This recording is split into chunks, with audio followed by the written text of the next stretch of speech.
Welcome to another Friday night, Unfiltered. I am Pop Blender, your host through this magical journey of pop culture and such. And right now, got a few people in the chat. A few people be popping back in. My apologies for being a couple minutes late. I was trying to get the fireplace actually warmed up. It's nice and toasty here, actually, and get the coffee a-brewing. But anyway, so yeah, man, here we are, another Friday night, post-Christmas, pre-New Year's. I hope you guys had fun. If you did, watching the top 10 verses list on 3-Star Draws channel, and that was a lot of fun to film, just to give you a little background on that. We do that usually about this, obviously the same time of year. We did it last Sunday, so it was pre-recorded, and it's fun to go out there, especially because he has all of his stuff out. So if you need to change anything on your list, right, or my list, so to speak, then I can kind of, have it out. He's got the accessories all bagged up in Ziploc baggies and stuff. I mean, it is about as neat as you could get for somebody collecting, and as organized, I guess, would be probably the right word for it. But it is a lot of fun to do, and we cut up, had a little shot of Buffalo Trace before we started, and really, if it was up to me, I probably would have had 2 shots, but then, I don't know, things might go off the rails a little bit. But anyway, so got a few stories to bring to y'all tonight. We kind of winding down the year. Do have a stream Tuesday with Matthew, so I didn't want to steal a lot of thunder from that as well. We're going to be giving kind of our top 5 and top and worst 5 shows, movies, or pop culture, whatever it might be, of 2024. And so I'll reserve that for Tuesday night to do that. But let's see here. We got to get us some tunes going, right? We got to get a little music. So let me find me my little funky jam here. Let me turn it down. Let's find this little funky jam, little background music. If you do hear any twanging in the background, my son got a guitar for Christmas, electric guitar. And so he's got his headphones in the amp, and he's learning and probably already playing much better than I could have done all these years. Let's see here. What do I want to play tonight? Kind of fast. I do have the one, let's see. Yeah, there we go. It's my little sample jam. Anyway, we'll get that going in the background. Word up. Anyway, I hope y'all had a fantastic Christmas. Ours was great, man. It was family, driving across town to visit with other family, getting my son over to my ex's family, and where he got his guitar and stuff. But it was really cool, man. I'm hoping that everybody had a day filled with either family or joy or something, right?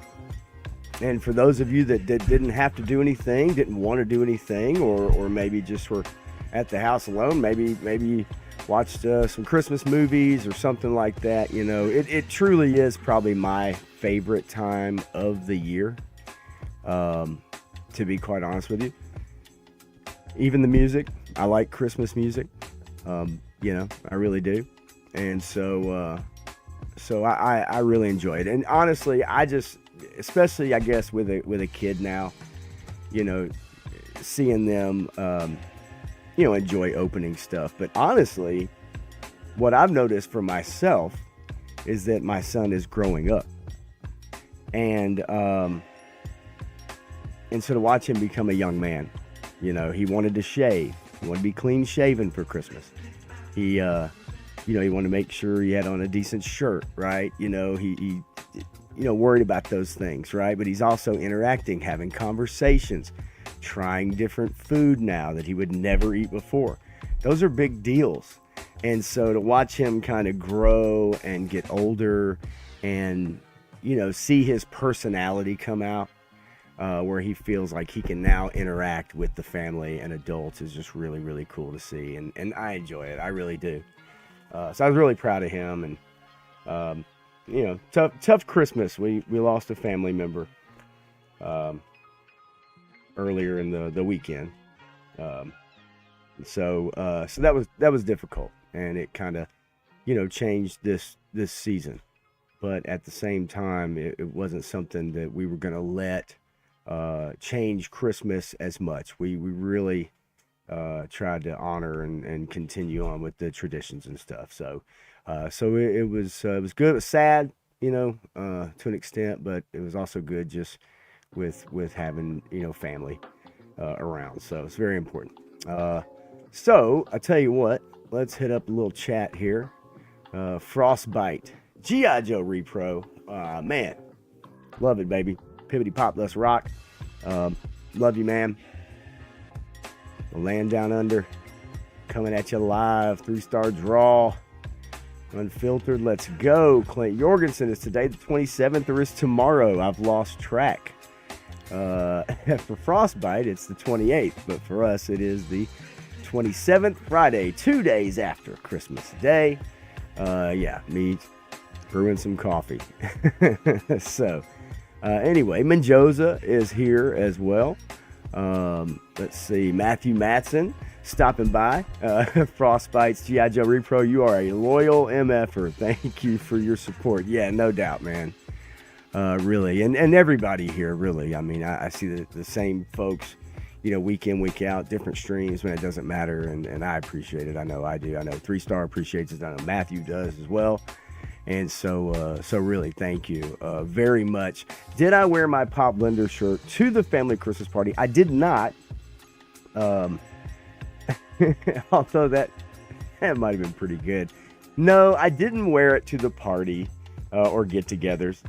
I did get some stuff like this cool sign from 3-star actually here, and then you know, because you know, went live Christmas night and got a cool sock hat with my logo on it. That was really awesome from my mom. Talk about creative, man. Joe Fan 84 is here. Eric Thurman is in the house. Probably got some nice smelling dish du jour going, I'm sure, or he's probably tired of cooking. It's like, I can only imagine Eric goes home and I see the videos, right, and the dishes, but then sometimes I'm thinking, man, I bet Eric goes home and he's like, just microwave a damn Hungry Man meal. Just put that shit in the microwave. Just do that shit. I don't want to do anything. No, I'm sure he enjoys cooking, actually, and if you do, then that's definitely, you know what I mean? Yeah, probably still sniffing the Robo Skull plastic. Yeah, without a doubt. Without a doubt. And then, this is a good question from Clint. You know, Matthew, how many mod wrenches do you actually own? Is it plus or minus 5? What's the over-under on the mod wrenches? It's got to be a few. It might just be 2 right now. I would assume. I could be wrong, actually. I don't know. Naked Robo Skull pics coming soon. Like a Playboy shoot of some kind, right? Plush pillows, a fuzzy blanket, or a shag rug, maybe a polar bear rug on the ground, and Eric Thurman's just laying there with the Robo Skull covering his naughty bits.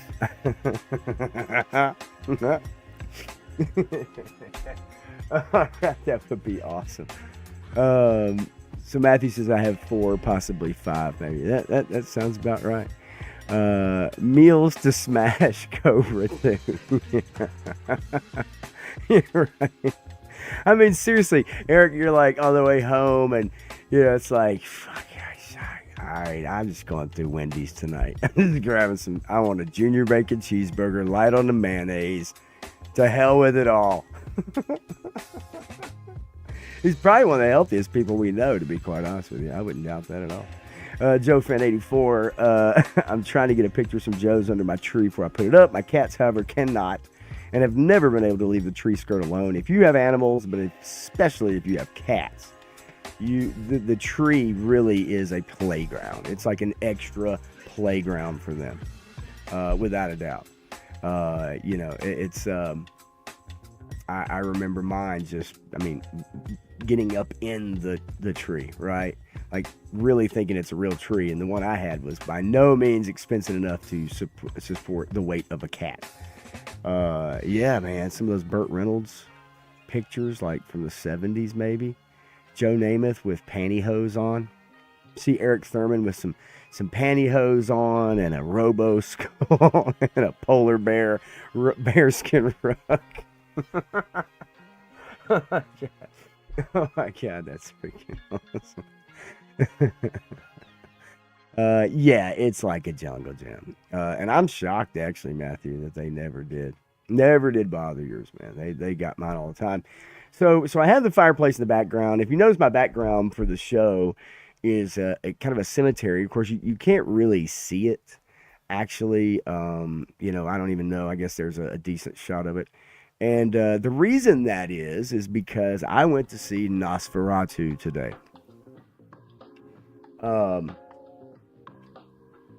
Myself, 3-star draw, my son, and a friend of mine, Daniel,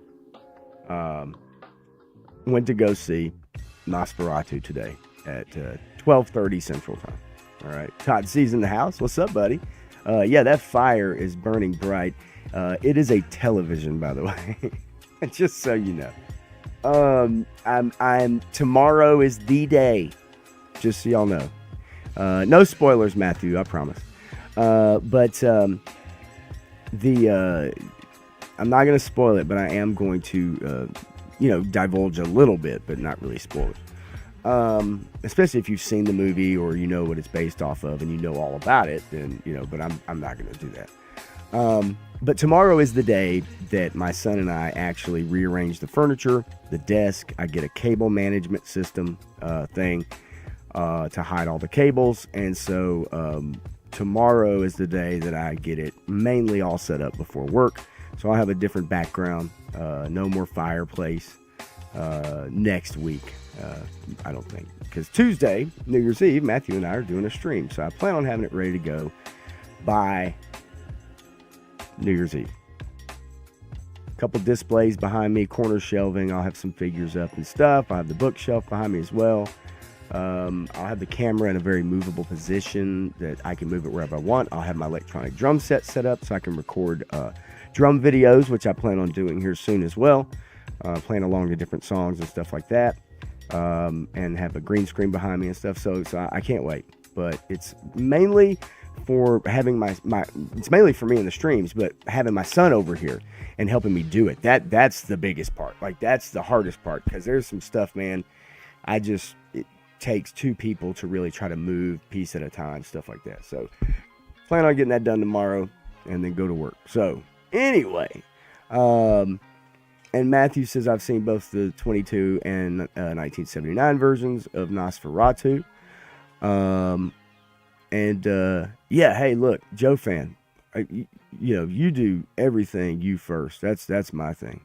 So by all means, I appreciate you joining tonight and anytime that you can. I enjoy everybody joining and really appreciate it at any time. So, but anyway, without further ado, or let's do further, let's talk about this movie right here. Oh yeah.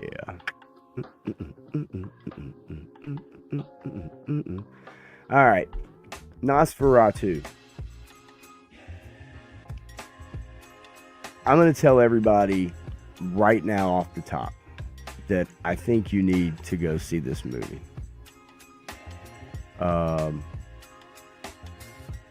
And I think that it is not a horror movie in the traditional sense. It is, I don't even know, I guess suspense, thriller, would be a good description. This says horror drama. Drama would be a good description. Lily Rose Depp. Man, oh man, oh man. Her acting in this movie is fantastic. And her ability to contort. Now, I don't know how much of this movie had CGI in it. I don't know how much of her parts maybe did, because there were some parts I thought looked a little CGI-ish. But it's not like she's doing anything crazy. She's not doing The Exorcist, walking down the stairs upside down with her head spun around. Nothing like that. It's not that kind. So Joe fan, if you're thinking like spooky, creepy horror just aren't my thing, it's really not my thing either. However, there's Love's Mules. There's Love's Mules. I hear a little twanging in the background. So it's nothing like creepy, crazy, nothing like that. It's set in 1836 Germany, I believe. Eric, I gotta tell you, there are some 1838 tits in it. I think it's 1836. I think is what it said. I could be wrong here. I'm looking, seeing this. Anyway, but it's pretty cool. Now, one thing in the beginning though I did wonder, and maybe y'all can correct me. Were there umbrellas in 1836? Actual umbrellas. Were there? I don't know. I'm guessing there were, but it was just something that stood out to me. Yeah, vintage TTs. That's right, Frosty. So nonetheless, this movie is definitely a suspense. It is the kind of movie where there is some dialogue, British dialogue, that they're using some slang terms that I was not familiar with, did not quite maybe know what someone is talking about, right? It's not a lot, but there's just a couple words here and there maybe to describe a person, what they're like or something. And so, a couple things I didn't quite understand, but really not much. However, I think this movie will have you kind of on the edge of your seat the whole time. And at the same token, it's not like a lot happens, okay? And I don't want that to discourage you from seeing it. Now, if you're a fan of 1705 is when umbrellas, okay, well, there we go. I stand corrected. So this is not the kind of movie where it's a jump scare a minute. It's not where it's around every corner. It really focuses on camera angles, long shots, dolly shots, or kind of spin shots, character spin shots. What's real, what's not, from one character's perspective to another character's perspective. Bill Skarsgård does a wonderful job. The breathing, I'll just mention the breathing. I'm not going to tell you a lot about it. The breathing of the Count is very interesting. Willem Dafoe's character is actually almost kind of comic relief in a way. Very eccentric, very different. He plays a doctor. He's more of a professor, I guess, and studies the occult-ish things. There's some baggage along with that. Let's see. Matthew says umbrellas have been around since 2450 BC. Okay. All right. And they made of rabbit skin. I don't know. But 3-star draw kind of nails it too. And you can help me out with this too, 3-star. I don't mind. Lots and lots and lots of suspenseful music. Yes, a lot of suspenseful music. A lot of building up of scenes, right? Scenes that take time to get to, I guess, what you might call the payoff. But this is not a chase him around Dracula running through the halls chasing someone. This is a very deliberate film. A very deliberate film in everything it shows. And because of that, it's not necessarily maybe the type of film that I would normally go for. But I found it rather enthralling. I was really, even though I was in those recliner seats, right? We love those recliner seats at the movies now. Even though I was in one of those, like I was, quote unquote, on the edge of my seat for really the whole movie, because it starts out, it's seductive. It's a seductive movie.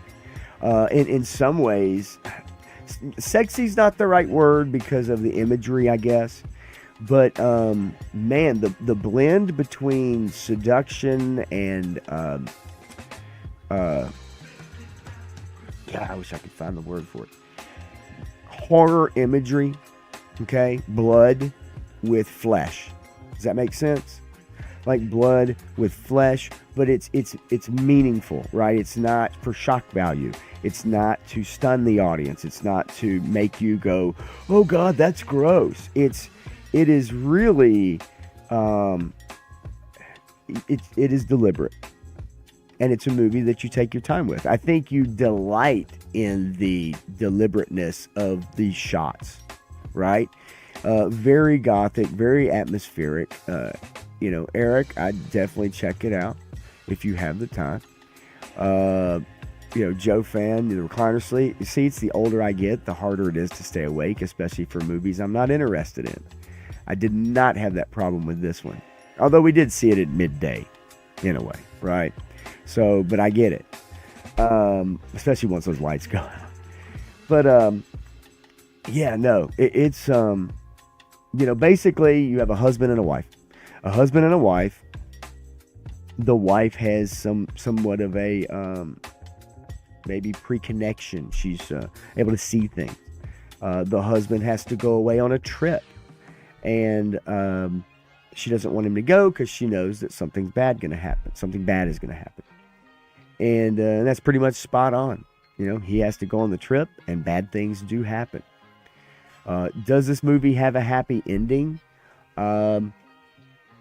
I'm not really so sure, actually. Does it culminate with them finding Dracula and chasing him and staking him and everything about vampires and all that kind of stuff? Does he turn into a bat? It's not your typical vampire movie, and it's not your typical what you'd think of vampire movies.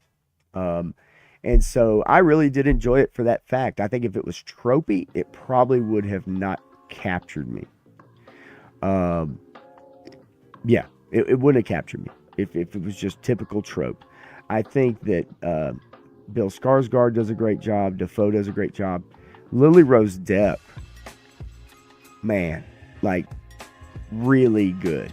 Now, some people may say, oh, it's over the top noir, it's over the top dialogue, and she's, my dreams were of fields of gray and darkness and blood, and whatever. But it's, it works. It works in the film. The ending, definitely not a happy ending. In a way, Dreadnought K6, it almost is kind of a I'll capture you and lock you in my basement kind of film, definitely period piece, right? I mean, it does capture that, it's got gypsies, it's got, curses, I guess, in it, right? But it's all the unknown, right? There's an insane asylum or a jail, and people don't really know what to do with people who are afflicted, I guess you could say, right? Kind of like that.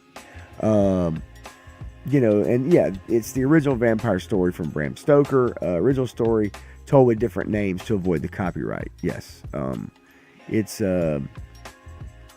It puts the lotion on the skin, is what it does.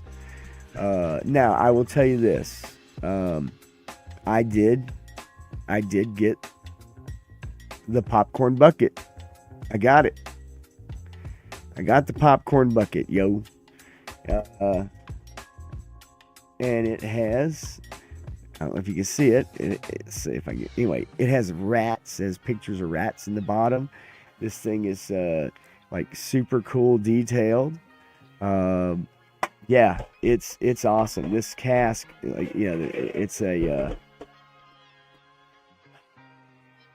it's awesome. I just got to tell you. And what's crazy about it is, all right, is that when I went to get it, it rang up for like $24.99. I got a large Coke. I got a large Pepsi, a large Mountain Dew, or whatever, my son. I got a large popcorn.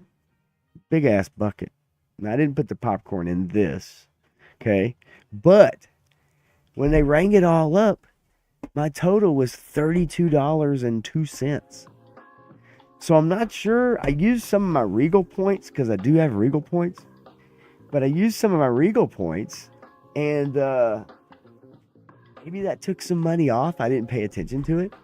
But, you know, the popcorn bucket, 2 big drinks, and a big popcorn, I got it for like $32, and 25 of it was the bucket. So go figure. Maybe I don't know. Everything was on the screen, so however it rang up, I'll take it. I thought the buckets were going for $40. But I was like, man, they're probably sold out. 3-Star saw it, you know, or I said something, I was like, oh, they're right over there. And so 3-Star ran over and grabbed it for me. And I was like, oh, yeah. And so he rang it up and off we went. Yeah, right. Welcome to the cinema. Listen, I've paid more for money, you know, more for tickets and snacks and all that stuff. And Dreadnought K6, I'm with you. I like 30 Days a Night. I do like Fright Night. I do like Interview with a Vampire. I actually do like that movie. I like it for what it is. And I think I really do. I enjoy that period piece, if you will, or period pieces, so to speak. Matthew, I could use all the buckets, right? I do have Ghostbusters one from the first one that came out a couple of years ago, whatever. I got 2 of the Ecto ones. I would love to have the Alien Romulus one, though. Yeah, 3-Star, they were right there. All you gotta do is go up there and grab you one. They're not selling out, you know, at least it didn't appear to be the case. But anyway, so yes, I would encourage you guys, go see this movie. I do think it's worth it. I do think it's worth your money. We don't get movies like this very often. The horror movies we get are the jump scare A24, and we saw some previews for some A24, and it seems like what's his name? He's in The Boys. What's that guy's name? He's oh hell, what is it? The Boys cast. It's Jack Quaid. Jack Quaid. We saw 2 previews for 2 different movies starring Jack Quaid. One of them, Jack Quaid is a guy who can feel no pain, almost like a superhero in a way. And it's him basically getting involved in some kind of crime, and he has to get into the, he feels like he has to help out, and then he falls in the middle of some crazy thing that's going on, but he literally can't feel pain at all. So he's able to like get stabbed and stuff like that, and whatever. And so that was a preview for that movie. And then he was in another horror movie about couples. It was like It was a couple, and somehow they're into really crazy stuff. And there's blood, and chick has her hand on fire, like he lights it on fire. She sets it on fire. She's sitting at a dinner table, and it's one of those psycho type A24 movies or something like that. Blumhouse, whatever. So those are the kind of movies we get. We get the Blumhouse. We get the A24. You get the jump scare stuff like The Nun, right? Or the whole Doll series, right? Or whatever it is. You know, all those ones. Those are. I'm not into those movies. Those I think are cheap. I think they're cheap scares, cheap stuff, and they just don't do it for me. I think they're very, it was called Novocaine. Whatever that means, where a dude can't get hurt. But Jack Quaid, definitely getting some play before Nosferatu started, that's for sure. They do have The Monkey. You guys look up The Monkey. The Monkey, thanks for reminding me. The Monkey was actually pretty wild. And it's a family who has been tortured by this crazy monkey. And it's almost like one of those monkeys with the symbols, right? It looks like that. And somehow this monkey kills people. They've dismembered it. They boxed it up and put chains around it, dropped it in a big hole in the ground. And yet somehow this monkey keeps coming back. and killing people. And it is the most absurd thing. But look it up. Look the trailer up. See for yourself how absurd this movie looks. And then tell me whether or not you're going to go see it. Because I honestly think you would. I do think you would. It is the goofiest horror movie premise I think I've probably ever seen. I'm not kidding. Does it look like the pointing monkey? It looks like one of those symbol monkeys. You know what I mean? It's just got the two symbols, and they sit there and go jing jing jing jing jing jing jing jing. You know, and the eyes go up and down or whatever, and it's you know exactly what I'm talking about. It is so stupid. Monkey Shines, dude. Dreadnought. I remember that. Monkey Shines, man. That movie was weird. I remember watching it when I was a kid. Yeah. Let's see here. I'll tell you what. I'm gonna look up the monkey. The monkey trailer. All right. And this is so stupid. Oh my god, it's so stupid. All right. I'm gonna copy this. I'm gonna paste it for you guys down here. All right. I don't mind one bit if you want to check it out. It doesn't bother me by any means. No one is bound to stay here the entire time. You're not beholden by all means. But here, that's the link for it. It is the goofiest shit. I swear to God. And so that looked funny. That's a funny trailer. I've just gotten, it's so funny because we showed it to the movie theater. And I got there about 22 after, so we're 8 minutes early, maybe 5 minutes even. And I thought my cousin was going to be really mad because he got there at noon, and he'd been kind of hanging out. And so I only live about 7 minutes from the theater.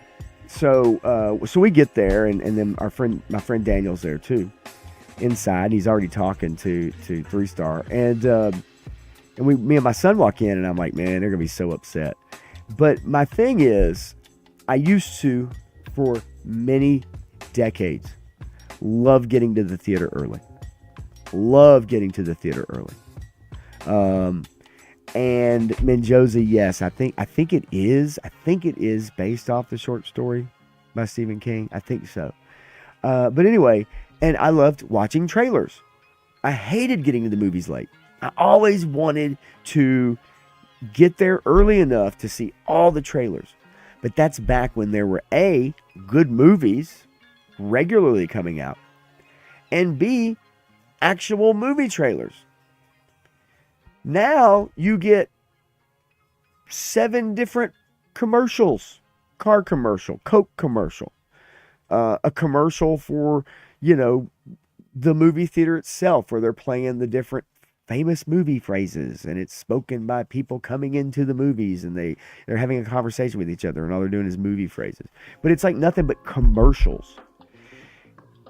And then you get trailers, and it takes like 30 plus minutes just to get to the damn start of the movie. Well, when it was movie trailers and good movies, I didn't mind that. I don't want to watch commercials I can see at home at the movies. And I think the more they've done it, it's because the lack of money coming in, and they've got to take in money to air these commercials to make up for the loss of revenue. I firmly believe that. But it gets on my nerves.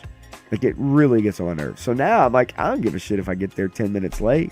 It says it starts at 12:30. It's not going to start till 1 o'clock. And it's going to be 30 minutes of commercials and probably trailers for most of the movies. I could give a shit less. There is a Woody Harrelson movie coming out, and it's about a guy, I think they're like it's a ship, and they do this deep water stuff, I don't know, tanks or something like that, and this guy gets kind of caught, his line gets caught, and it's a story about how they're able to rescue this guy. It is a true story. I watched a video on it. That's pretty neat. It looks good. Let's see here. Dreadnought K6. I saw Nightmare on Elm Street, Friday the 13th. Chud. Oh, yeah, Chud, man. The stuff. Critters. Alien. Every JCVD. Chuck Norris, Stallone, Schwarzenegger, Seagal, Bruce Lee movie out, and I had 3 younger brothers. So most all of those I ended up seeing on like cable. I wasn't old enough to see them in the theater. Cable for sure, VHS for sure, without a doubt. I mean, that's just, yeah, like that's how I got most of those as a kid. That's for sure. Let's see. Yeah, Last Breath, I think 3 stars, what it's called. It looked pretty good. Tremors is a classic. Come on, man. Yeah, and all those movies before you were 10. And for me, it was like some of those before I was 10, and then some of them, I might have been like 11, 12 at a sleepover or something like that.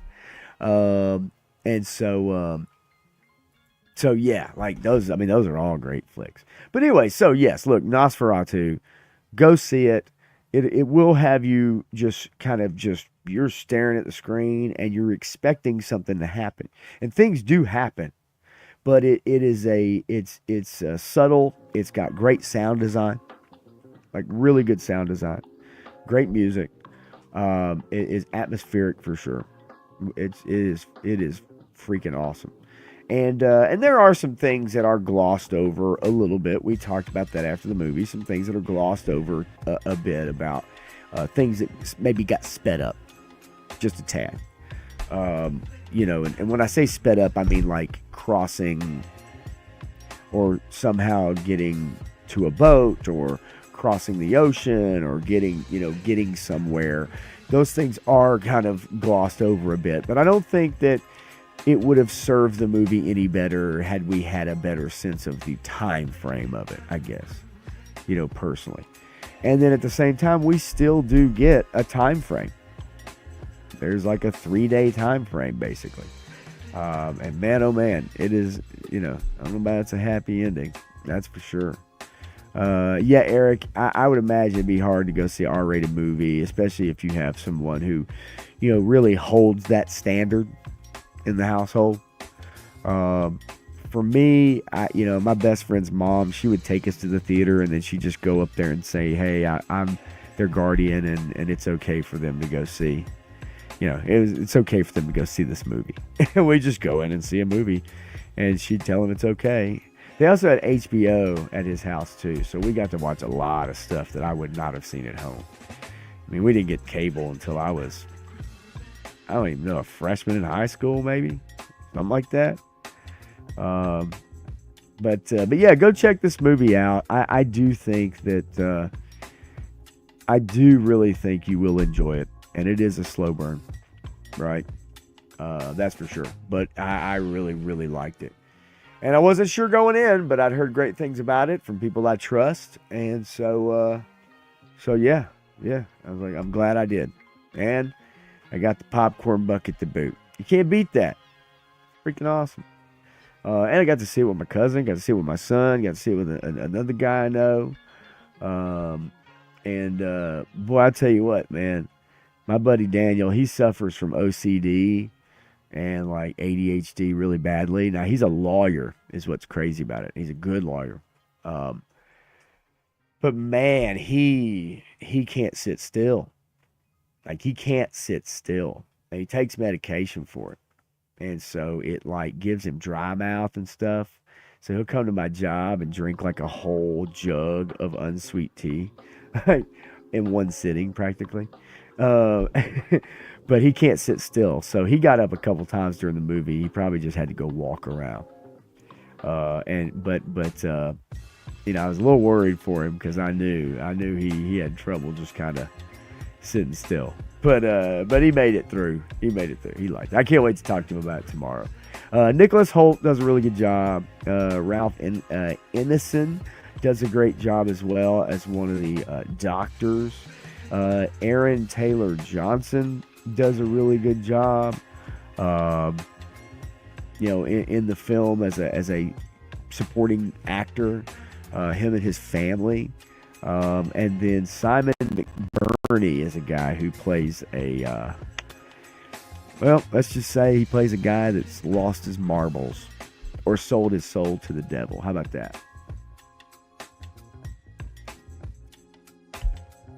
Yeah, Clint, you know, our neighbors, let's see, hang on. There we go. Our neighbors and the people down the street, my best friend, they had cable in the early 80s. So, and my neighbor across the street, like she ran a daycare.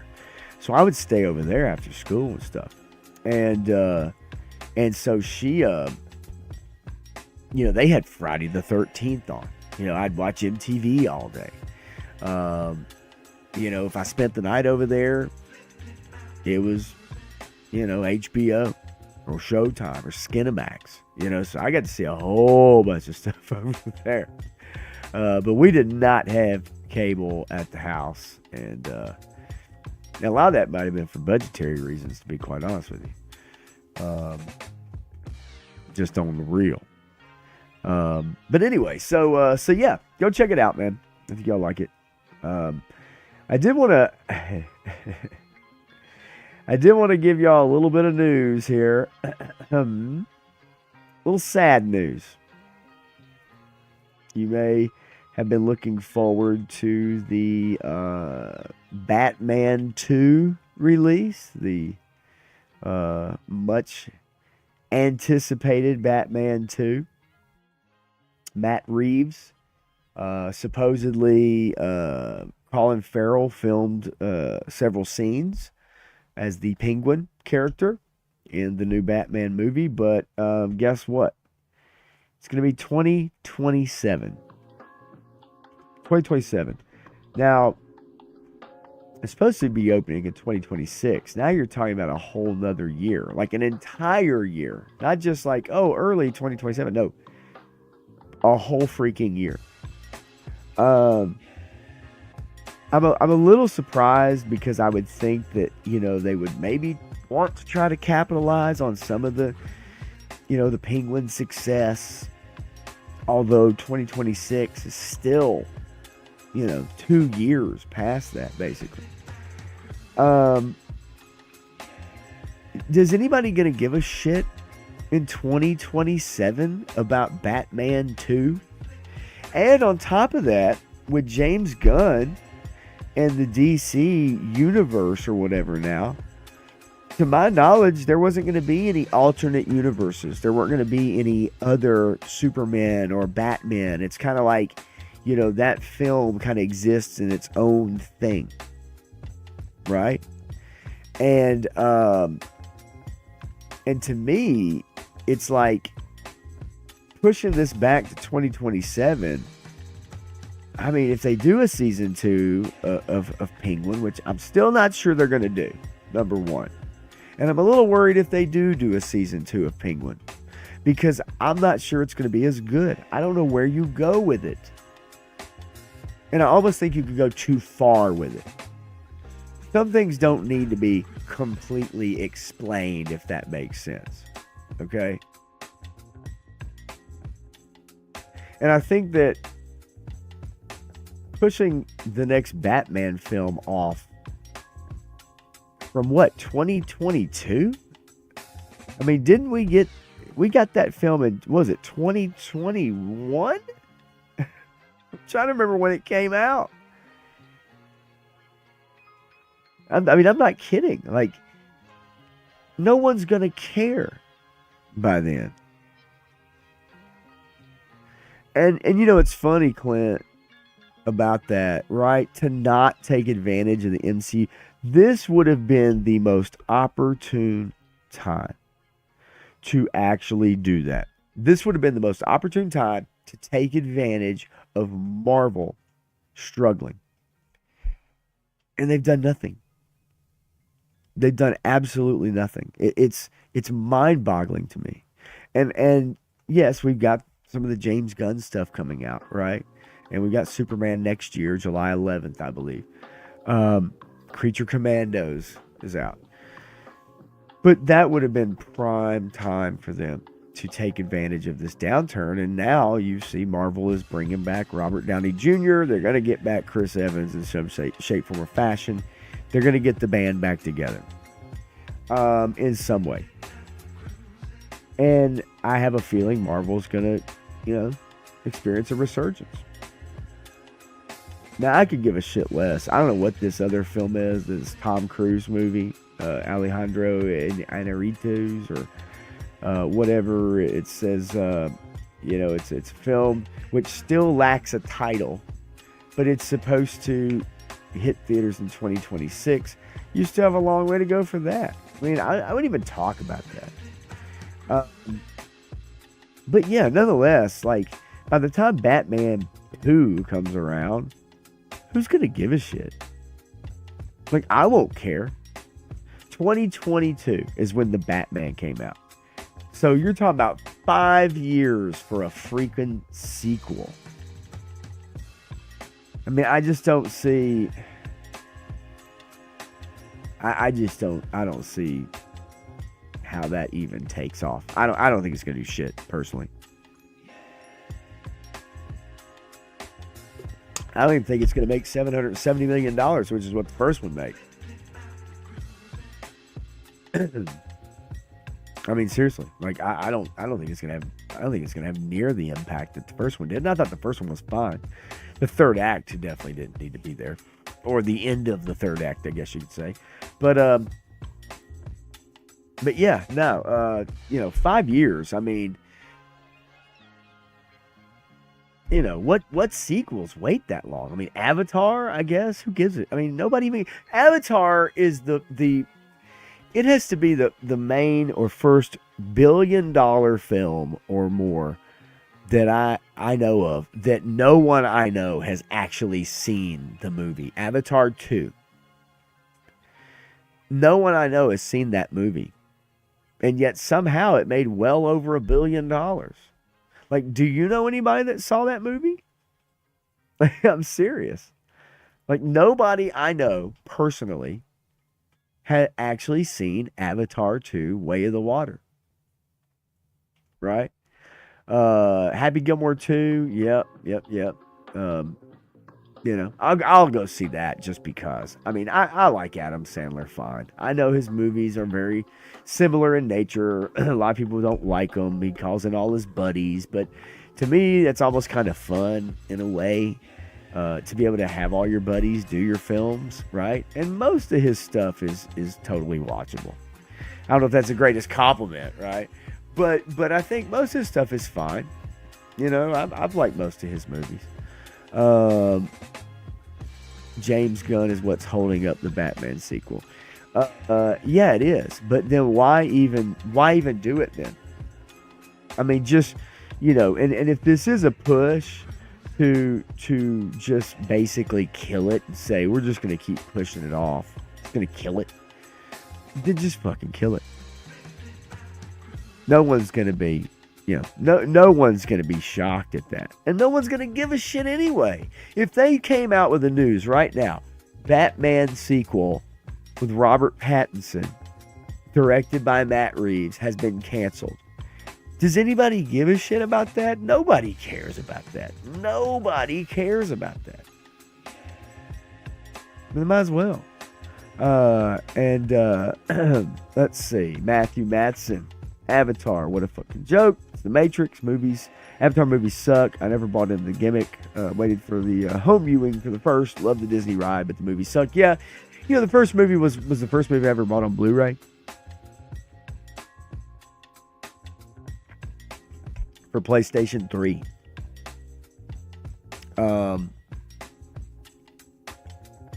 Avatar 2's on Disney Plus.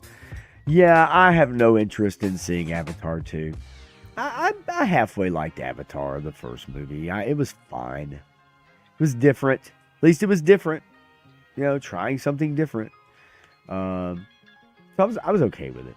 It really did not bother me in the way that maybe it has for some other folks. But, it's whatever. It's no big deal. It's just, I think it's just, it goes in one, it just kind of goes and comes and goes, right? It's not a film where you, at the end, you go, golly, man, that was awesome. And it's not a film, I think, when you get done with it and you just go, God, that was just the worst thing I've ever seen. It just kind of exists. It just exists. I will say, though, the lead is just not a very charismatic person by any means. I mean, seriously, like he is he is not charismatic. Sam Worthington is one of the most boring people as a lead actor I can imagine. No charisma whatsoever. Howard the Duck did a better job with bestiality. That's pretty good. That's great. Dreadnought K6. No one cares that Gunn made jokes on his Twitter about saying kids either. Yeah, it is quite interesting during that cancel culture period that James Gunn kind of got let off the hook. When so many people didn't, right? And yeah, I'm with you. A lot of degenerates. People are okay with it. And I think it's a kind of what have you done for me lately society in a way. I think it's, if you remember right, they were not going to bring him back for the Guardians of the Galaxy, the third movie.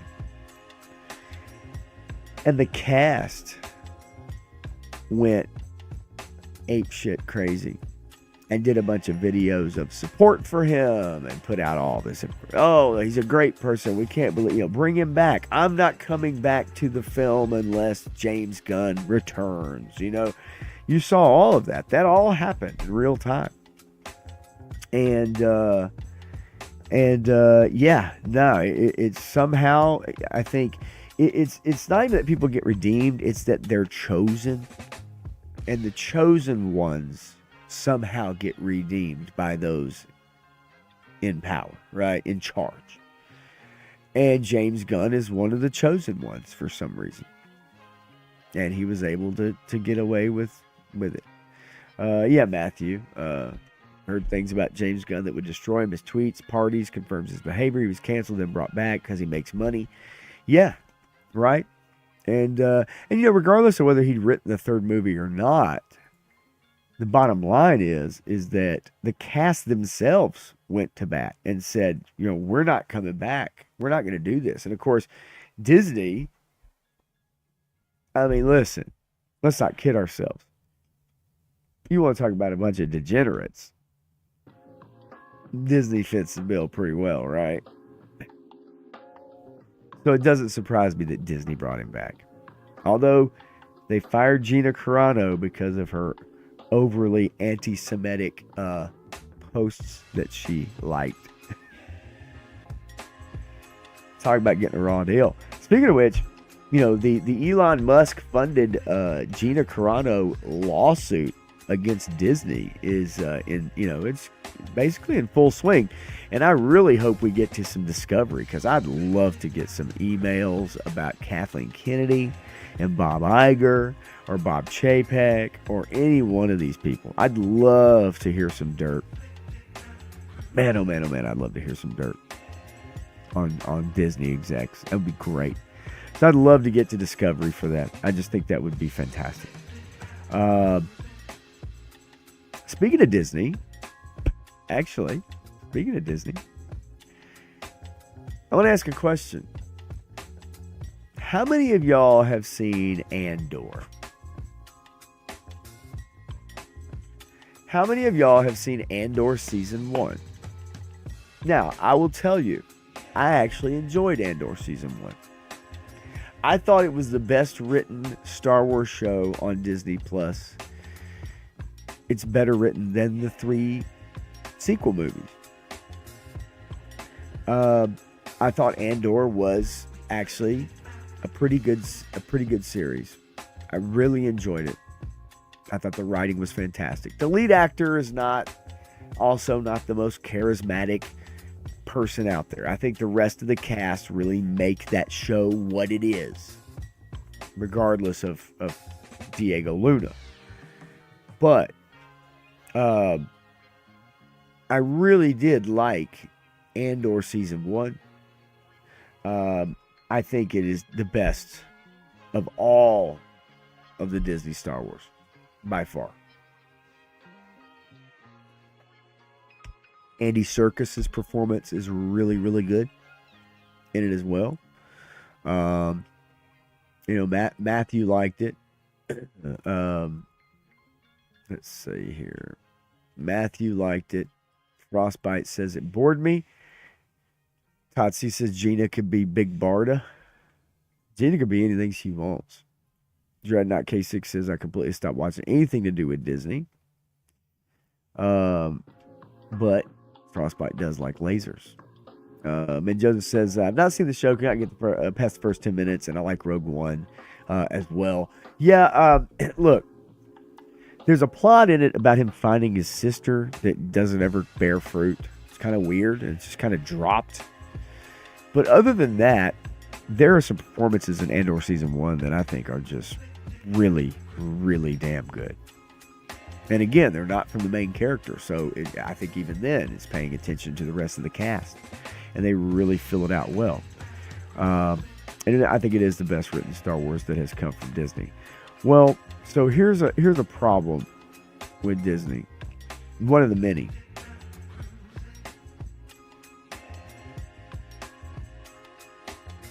Disney Lucasfilm spent over $500 million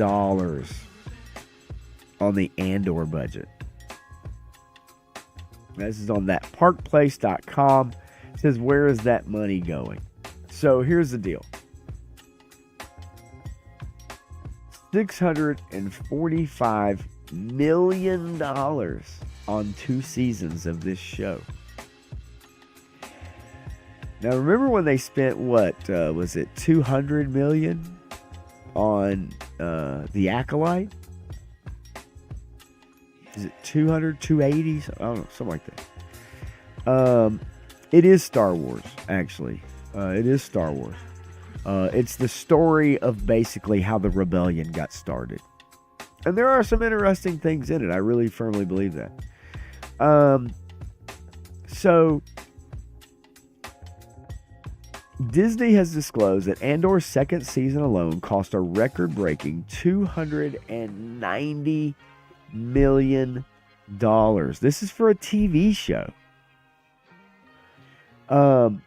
It's the highest ever annual spending on a Star Wars production. To put this into perspective, the figure eclipses the $280.7 million spent on Star Wars The Last Jedi over an almost 11-month period, and significantly surpasses the $243.8 million allocated to The Force Awakens during its production cycle. It says the second season was interrupted by the strikes that went down.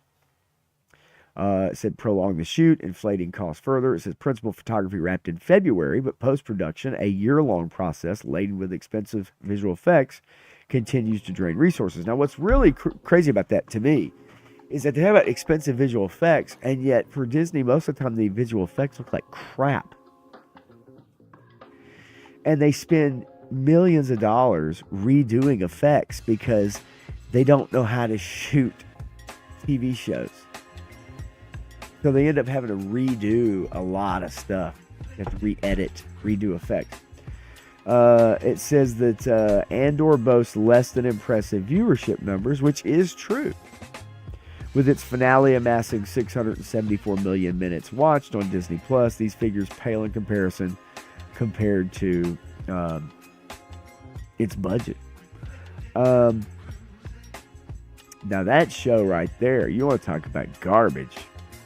The Acolyte, that show, that's freaking garbage, folks. So The Acolyte had a budget exceeding $230 million. Despite the investment, Acolyte struggled with viewership, garnering over 50% fewer minutes watched than Andor, which directly led to the cancellation of its second season. Oh, I thought it got canceled because of all the chuds. I thought it got canceled because of all the right-wing lunatics, you know, that hated the show because it was diverse and had pronouns in it. I thought it got canceled because the chuds finally won one. No, it got canceled because it had a ridiculous budget and it sucked asshole. That's why it got canceled. It was a shitty ass movie with identity politics and a bunch of gay shit, and nobody watches that stuff. That's why the Acolyte got canceled. Don't let anybody fool you.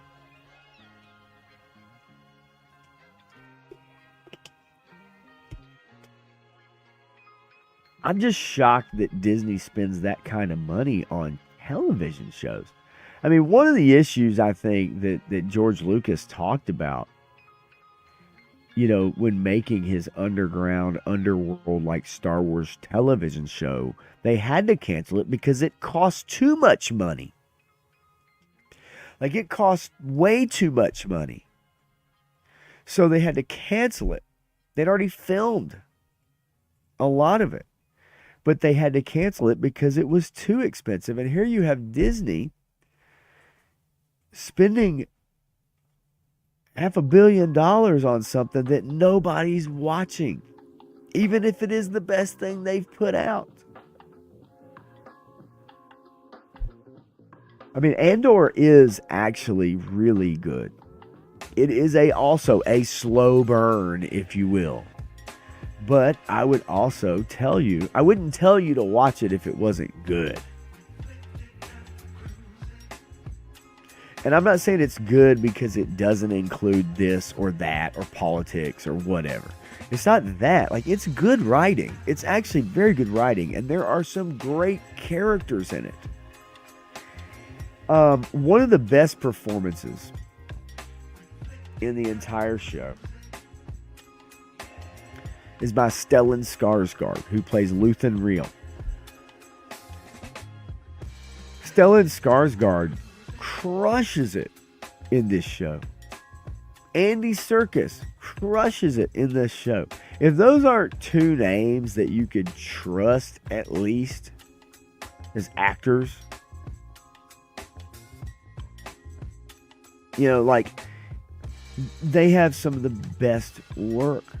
But also, the lady that, her name's Denise Gao. She plays Daedra Miro. She works for the Imperial, the ISB. And she's great. Like, she is freaking great. Like, really, really good characters, man. The lady that plays Marva, you know, Andor's mom, adopted mom, really good. The guy that plays Cyril, really good. Like, it's got some good damn acting. I'm telling you guys, check it out. Give it a chance. Get past the first 10 minutes. I promise you. Just watch it. How is that show costing that much? It's primarily based on low FX sets. LOL. Yeah, Frostbite, that's the problem, right? It's interesting. You know, Min Joseph says Andor seems like science fiction as opposed to Star Wars science fantasy. To me, is all. Not saying it's not good. Yeah, no, that's perfectly fine. That is perfectly fine. And in regards to you not getting past the first 10 minutes of it, Min Joseph, and Matthew says, yeah, you know, it is the Underworld show though that Lucas wrote that we'll never see. We never saw that because it was too expensive. This, they don't mind spending the money on it. It's just nobody's watching it. And I do think it's a shame, though, that Andor isn't getting watched because it doesn't have lightsabers. You know, it has blasters, but it doesn't have lightsabers. It doesn't have the Force. It doesn't have all those hallmarks. So, yes, technically, it could be any science fiction show about a group of rebels who band together to overthrow their government. Yes, it could be that. But it's written very well, and it has great character work, great actors. I'm shocked though, honestly. I don't know how you spend this much money on a television show. I mean, even a Star Wars show. I mean, it's sets. Like the volume, they recorded the volume, which is this big gigantic circular thing they record in, and they basically can put backgrounds up on the screen, and the actors can stand in front of them, and they translate to TV. They translate to the cameras, so it doesn't look like fake backgrounds. Okay? Does it cost like $6 million a day just to turn the fucking thing on? Like, I don't get it. I really don't. I don't know. And then at the same time, Kathleen Kennedy, who's been one of the worst executives in the history of television and film, somehow still has a job. And when they're spending this kind of money, when they're hemorrhaging this kind of money, she still has a job. And people go to the UK to film because they get certain benefits and tax breaks and stuff like that. Just like when they go to Georgia or they go to Tennessee or they go other places other than Hollywood, they get these tax write-offs. They get these tax breaks.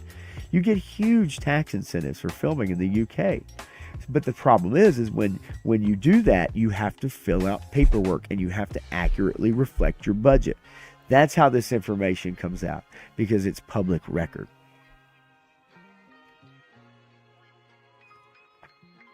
It's all transparency based in the UK. Where in the US, says streaming shows where budgets are typically concealed within broader financial statements. So in the US, a lot of times we don't really know the true cost of these numbers. In the UK, because of the paperwork they have to fill out, you find out exactly what they have to spend. And the numbers are staggering. I mean, staggering. Andor has an 87% audience score on Rotten Tomatoes. It is by far the highest of the Star Wars shows, or the highest. But again, $500 million, $600 and something million on a show, and we've yet to see season 2 is crazy to me. When nobody's watching it. And I just wonder if Disney's plan is to spin their investors into oblivion, because their investors can't be making money. And yet they continue to promise and promise and promise. If I was an investor in Disney, I would be pulling my freaking hair out right now. Right?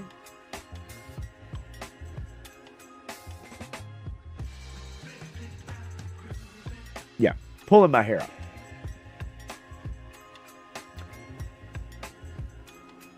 Check out Andor, though. It's worth it. It's worth it. I promise. Stellan Skarsgård alone in that show is worth it, man. So, I was looking back at, like, Deadpool Wolverine. And I was thinking about the fact is that I remember, Tim Miller originally was the director of the first Wolverine. And I remember him not coming back for the second one. And then I saw him, he didn't do the third one either.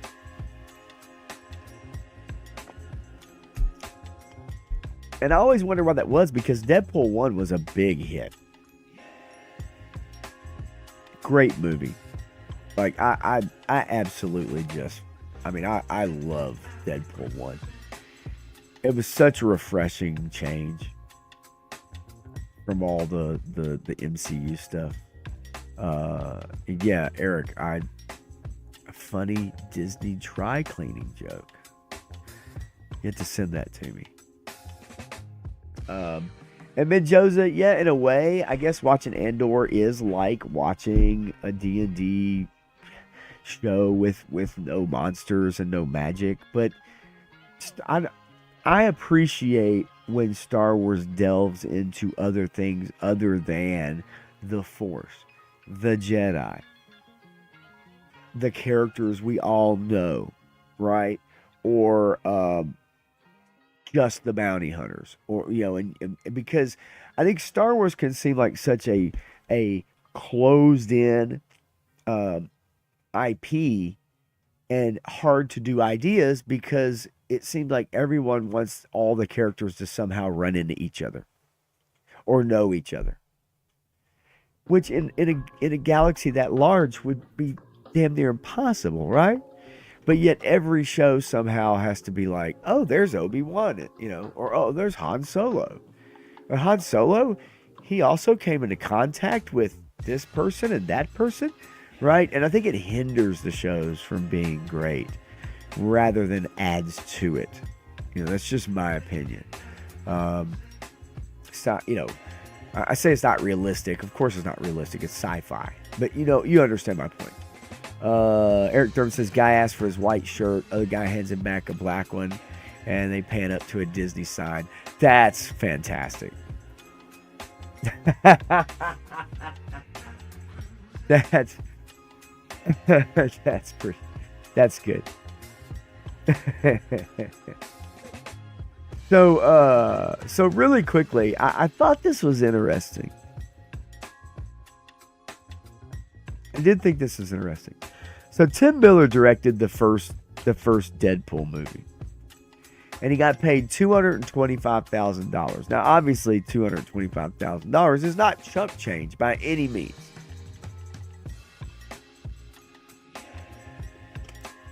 But what I found interesting about it was he did not sign any contracts for like merchandising rights or anything, or merchandising, figures, right? He didn't get any money from sale of anything.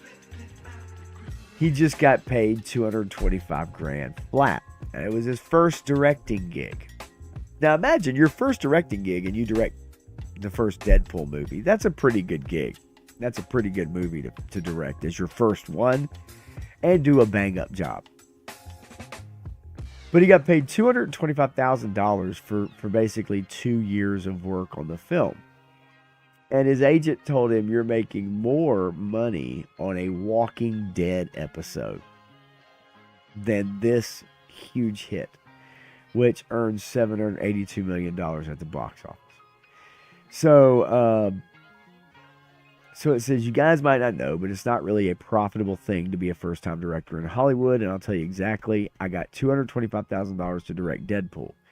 But it was for 2 years worth of work, And so at 112, 112.5 or whatever, a year, which, yeah, that's still great money, but probably not in Hollywood, really, with cost of living. And to work on something for 2 years, that's pretty wild. Now, I am curious what the director for the second one got, and then the third one, because Sean Levy did this one recently. It says John Wick filmmaker David Leitch took over the franchise as director of the second one, which basically did the same amount of money. This new one obviously did over $1 billion. Of course, if you're Miller, it's like you going from directing Deadpool to then Terminator Dark Fate.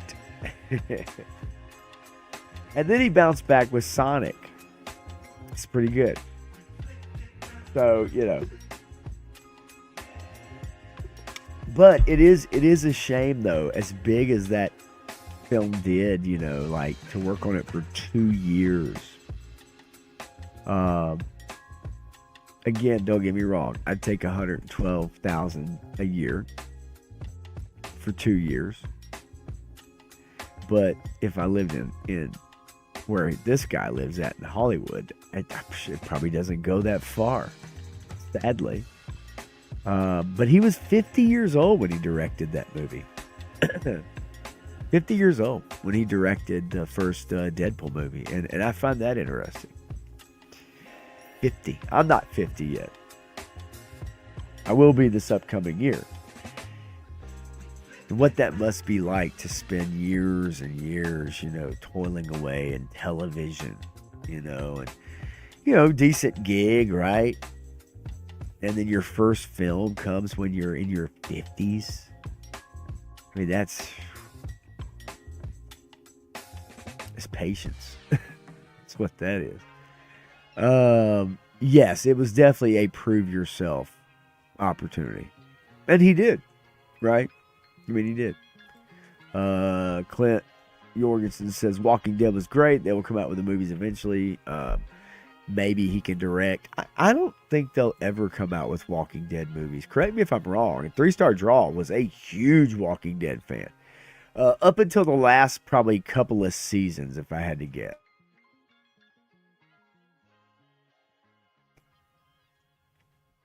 And then I think he kind of fell off, like a lot of people did. Those numbers dropped considerably at the end of that show.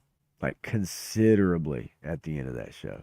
But I thought, $225,000 sounds, that's a great amount of money until you break it down, divided by 2, and then you break that down divided by taxes, and then you break that down divided by LA. And dude didn't make shit to direct one of the biggest movies of the year. Uh, what, in 2018? No, 2016, I guess it was, right? Yeah. Holy crap. That's crazy. Uh, yeah, you did stay strong, Clint. You went the whole marathon, baby. Yeah, 3-star draw says I'm good on Walking Dead. I'd be surprised if they did the movies. Yeah, it would kind of it would surprise me. Yeah, Joe fan, look, you were not alone.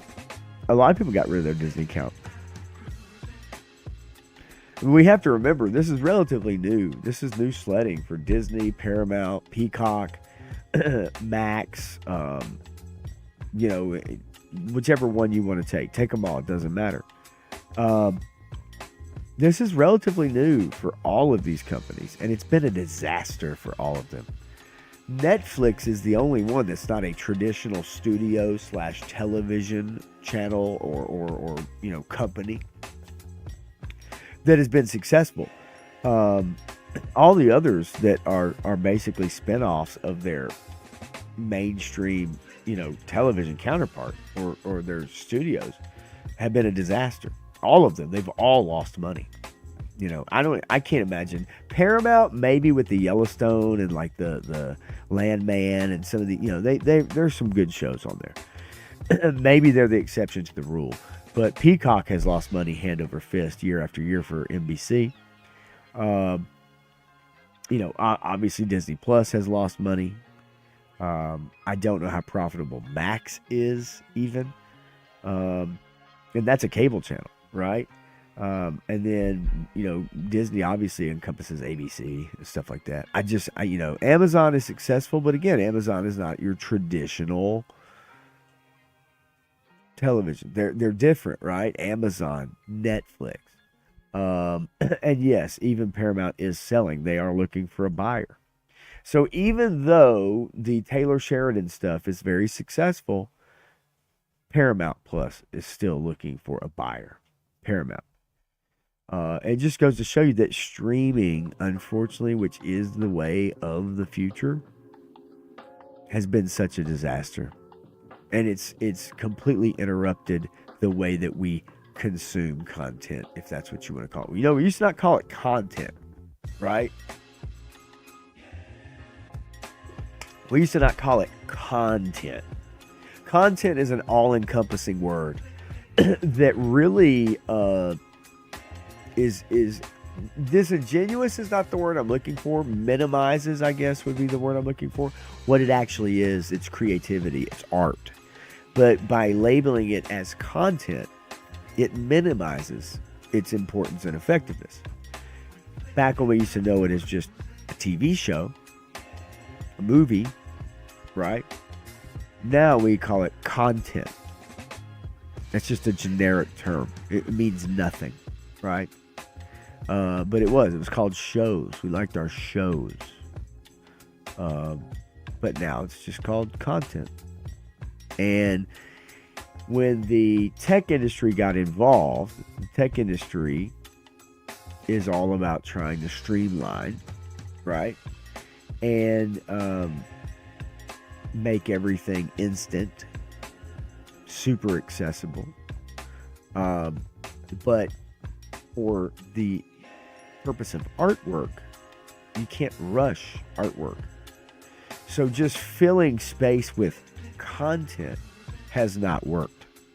And so it's done the opposite. Got Frank Dumanu in the house. What's up?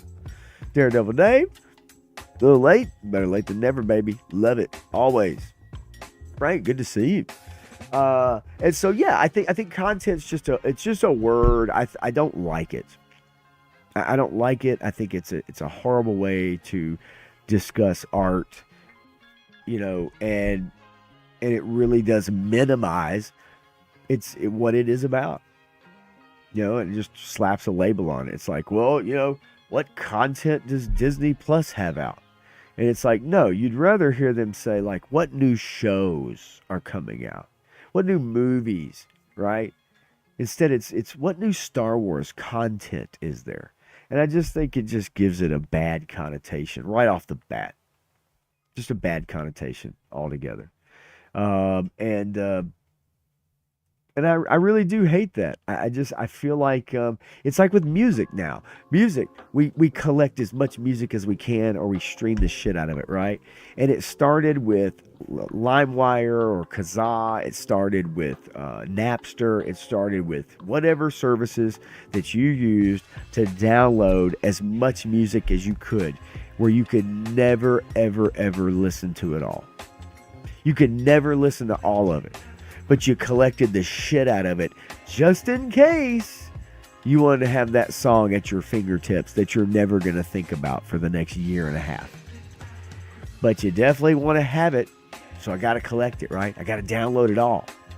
I got to download 75 albums, right? I've got to have millions of songs streaming at my fingertips, because you never know what mood I'm going to wake up in today. And yet we listen to the same shit over and over and over again. You have your favorite artists that you listen to. You have your favorite albums, right? And you don't stray from that very much. Now, I'm not saying they ain't people out there that like to listen to something different a lot, and they like to mix it up, and they enjoy new music from new artists. I'm not saying those people don't exist. But the realization is that we listen to the same shit that we like to listen to. And we don't branch off that often. We don't expand that often. It's just the truth of it. It's the facts. But we have this thing now where, like, we have to have it all. Gotta have it all. You know? And yet we'll never watch it. We'll never watch every show out there. Like, we'll never watch every show out there. No matter how many awards it wins, no matter how much people rave about it, we'll never watch every one of these shows. But I think years ago, it was possible for you to be able to get a taste of most of what was out there, especially with your television, your ABC, CBS, NBC, and then Fox, obviously. Now, you added all the cable channels and all that shit. Okay, you got to pick and choose, right? Red Shoe Diaries, have at it. But you saw the Cosby Show, right? You saw Night Court, you liked Full House, right? You liked L.A. Law, Hill Street Blues, Matlock, whatever the hell it was. You could catch a little bit of all of that because it wasn't too much to consume. It wasn't too much. Now we just have so much stuff, it's overwhelming. Just completely overwhelming. And it's funny because I kind of wanted to go to this comment too. JoeFam84 says, I got so many viruses from that shit I didn't do LimeWire.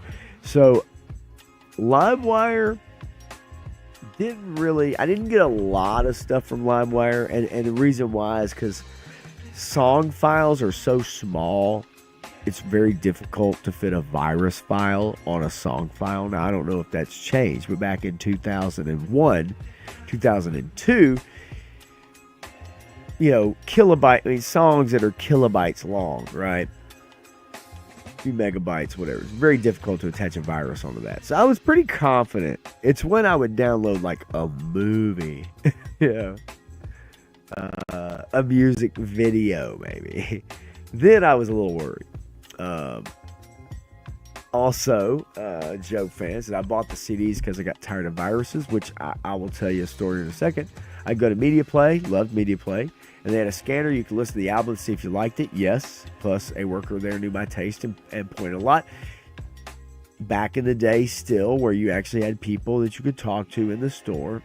They could tell you what they liked, what they didn't like. That, yes, I remember those days. Media Play was good for that.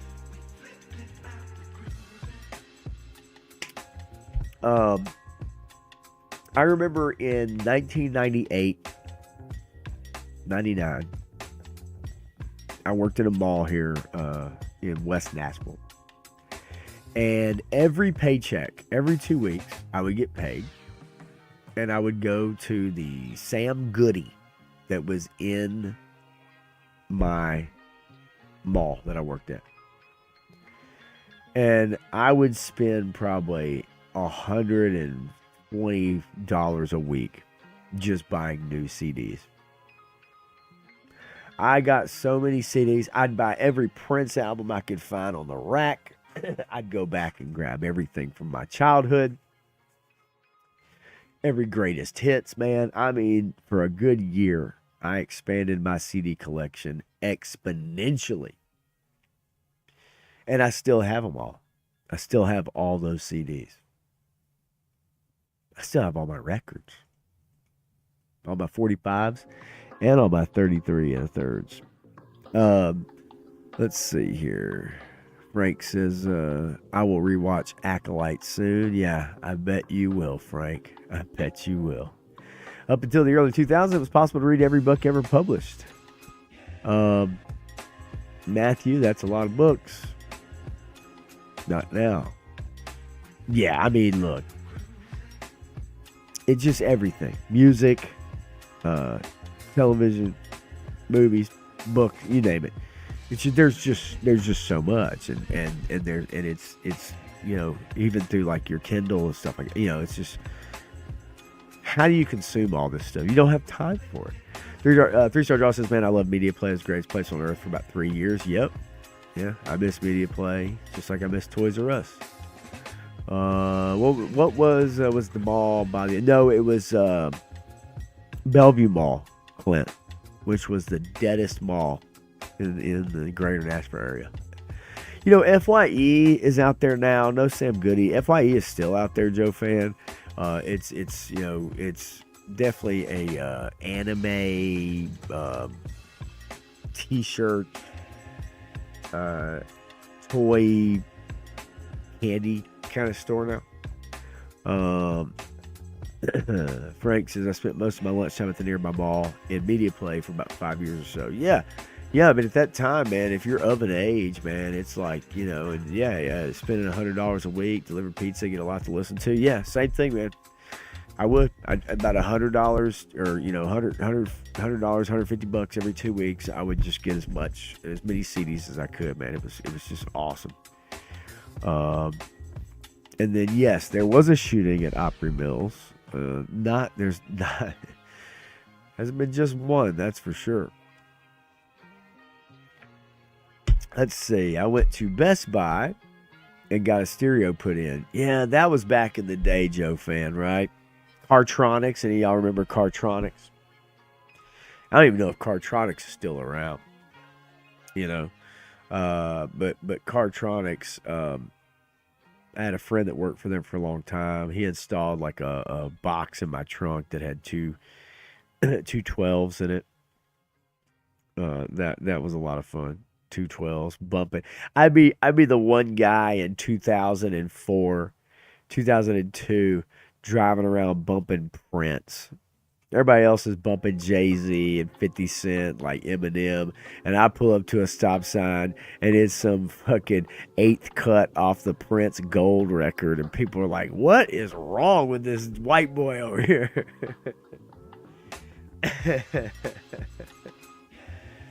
Like, that was me. That's what I was doing. Everybody else is actually too cool for school, you know? Let's see. Man, Joseph says, my parents stopped me from wanting to stop at Toys R Us. They would say it was the haunted store from That's Incredible. What? What?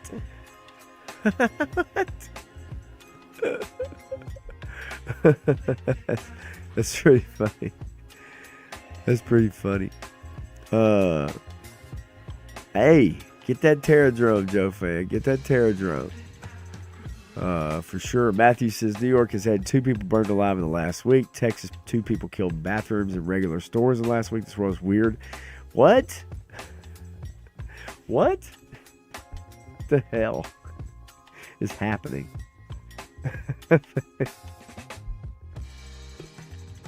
I don't even want to go down that rabbit hole tonight, y'all. I really don't.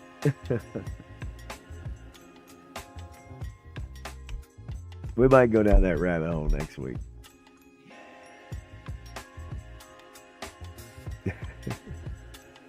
So let me see here. Jay Gonzo in the house. What's up, buddy? Um, there he is. That's the guy I was looking for. Were you? I didn't know. My son. Sorry. I was like, I see him sitting on the couch, and then all of a sudden I didn't see his little tootsies. Call him tootsies. Anyway, and I was like, where the heck did he go? And he's like, oh, I've been sitting over here the whole time. I'm like, oh, don't fall asleep. We got some Helldivers 2 to play here in a little bit. I didn't think you would be. Yeah, we were playing Helldivers 2 earlier. That's a fun game. That's a fun game. And so, yeah, Frosty. Let's see. Frosty says, K-Boys, been great after Pop 3 started. Got to have consume various amounts of rum now with the mates. Hey, go do your thing, buddy. I really appreciate it. You always showing up, man.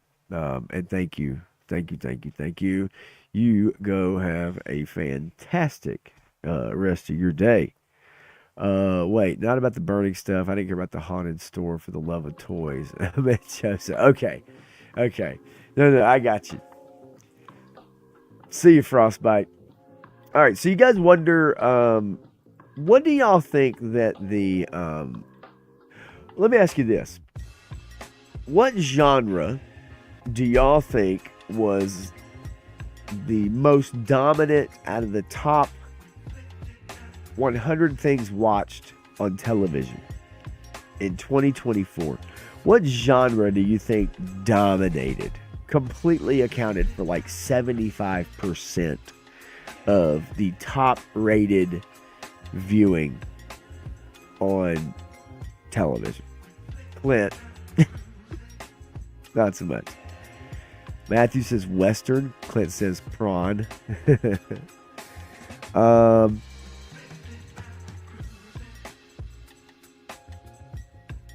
This should be pretty easy to guess.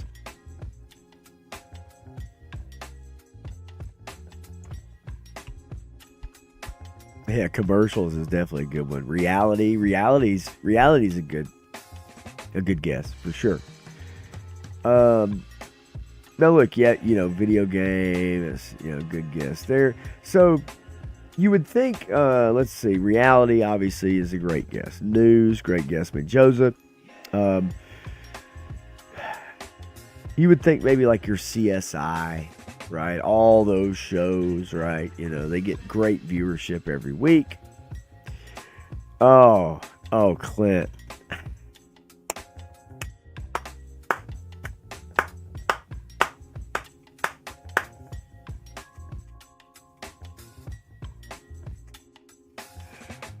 My man.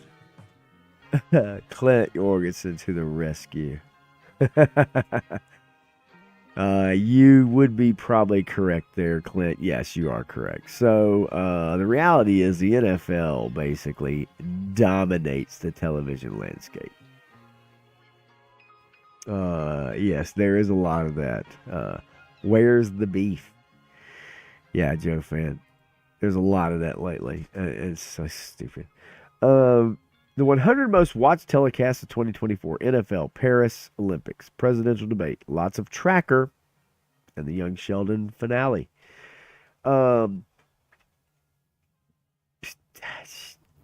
She looks weird. All right. 75 out of those 100 slots went to sports, up from 56 the year before. 45 NFL games this year out of the top 100 ranked. Ratings, most watched of 2024, 19 Summer Olympic installments, and both the NBA Finals and a big World Series. 75 out of 100 were sports. Now, Jay Gonzo, here's the trick with the woke media part, right? Is that that's changing fast. Dude, that is changing fast. Yeah, just think when the Cowboys get good, ratings will soar. Could be a while. Matthew, I gotta tell you, I love some football, buddy. I love some football, but yes, change is fact and it will be coming. You've already seen it. New York Times has already been putting out articles about, woke movies and diversity movies and all that crap. It was a genre the last few years, but it's on its way out. The New York Times, of all places. The World Series didn't make the list last year, and in 2024 it was back. And you know why? Because it was LA versus the Yankees. NCAA Men's Basketball Championship didn't make the top 100 telecast, but the NCAA Women's Basketball Championship did.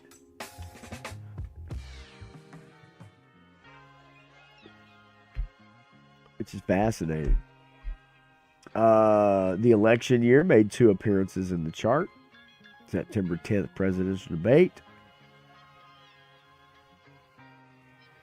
And then it said that 20.3 million number was for the alphabet net alone. The debate was simulcast by multiple networks and actually drew an estimated audience of 67.1 million viewers, which would make it the number 2 telecast of the year, behind only the Super Bowl. CBS, their breakout hit Tracker, which took 15 slots. Tracker?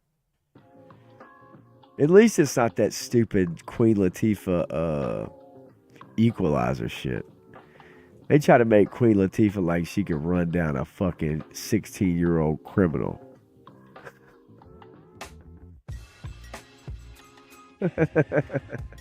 Shit looks so stupid. Joe Finn says, I don't like football, I like baseball, but rally racing's my favorite. Well, you're one of the few then, my friend. That's for sure.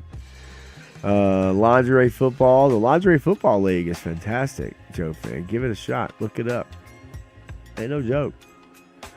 And then Trump won his 2 debates, 1 versus 3. 60 Minutes had 4 of the top watch slots. And then the 2 back-to-back final episodes of Young Sheldon got on there.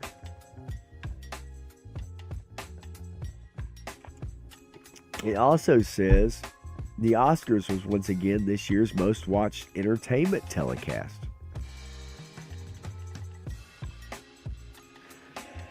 March 10th, Oppenheimer took Best Picture. And then CBS's Grammys Kudo cast jumped to 18.1 million viewers this year compared to 13.4 in 2023.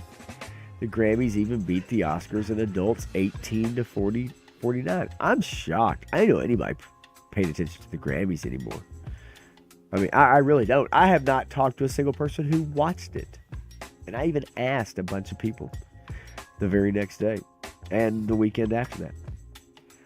NBC led with the most slots with 38. Well, Sunday Night Football just crushes every week. Every week, Sunday Night Football. Generally speaking, Sunday Night Football is the most watched telecast, except for like the Super Bowl. And then the Summer Olympics coverage on NBC as well.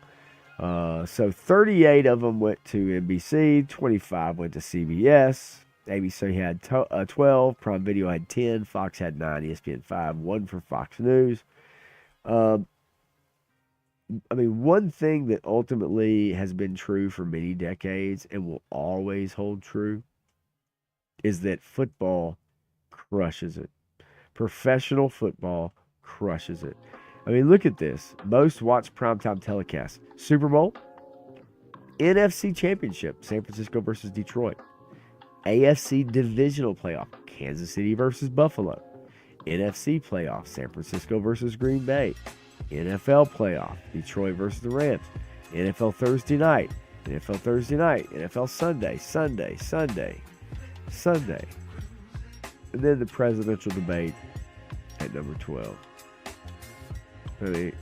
Just scrolling down, it's It gets wicked. I mean, it is Sunday night football, Thursday night football, Monday night football, Sunday night. I mean, it's just insane. Absolutely insane.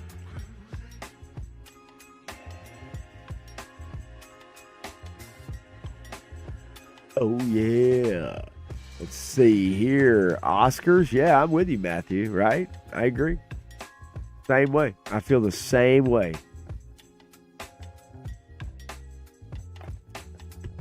Give me 2 seconds, y'all.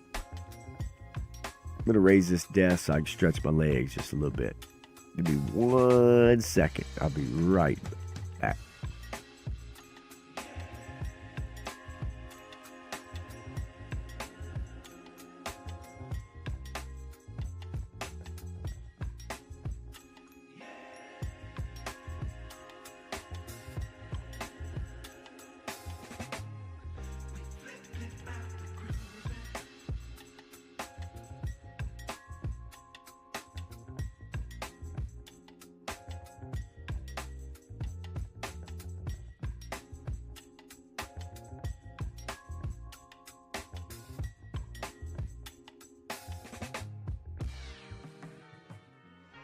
Let's adjust this camera, shall we?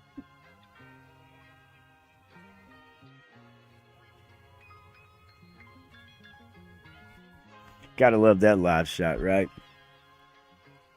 I just feel like stretching my legs a little bit. So, and now that I can do that with this camera, and this desk, so I can stand up a little bit.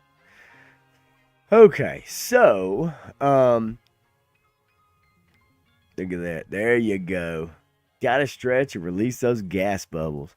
Sometimes, man, sometimes you just gotta stand up and just let it all out.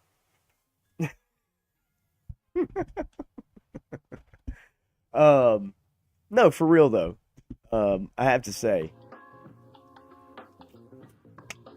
being able to stand up, raise the desk up a little bit is definitely a bonus. Sure. Because I think much better on my feet. And sometimes I like to stand. I'm a stander, not going to lie. Very much so. But yeah, I'm not shocked that football, and I know a lot of people would rather watch college football than pro football. I fully understand that. I know a lot of people like that. But it doesn't surprise me that out of those top lists that football dominates. Absolutely just dominates. There is no more MASH. There is no more Family Ties. There is no more Cosby Show. There is no more Cheers, right? There is no more Seinfeld. There is no more Friends. There is no more. It's gone. Those days are gone. The days of doing a series finale and attracting 40 million people at one time to watch your series finale those days are over. It's so splintered now. The viewing is so splintered now. And with it just being completely just streaming now, you're just not going to get the numbers. And it's really kind of sad. I mean, it is the way of the future. It is what it is. That's the way we're going to watch content. That's the way we're going to watch everything. We're going to watch. It's all streaming now. It's never going to go backwards, right? There will always be, cable television or over-the-air free TV, at least in our lifetimes. Maybe that changes decades from now. Who knows? But either way, it's forever changed. The tech industry came in and forever changed the way that we consume content. And unfortunately, it's, as Matthew says, the options are too many. Yes, the options are too many. It's way too many options now. It's more than we can consume. And it's just like having streaming platforms for music. You can accumulate and you can save all the stuff. You'll never listen to it all. I have a hard drive. I have a freaking external hard drive that has like 500,000 songs on it, and I will never listen to all of that music. It's impossible. but people love to collect it, right? So I get it. You know, we always want to have more.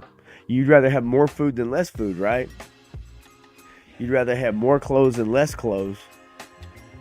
I don't mean on at one time, but you get what I'm saying, right? You'd rather have more gas than less gas. I mean, or whatever it is.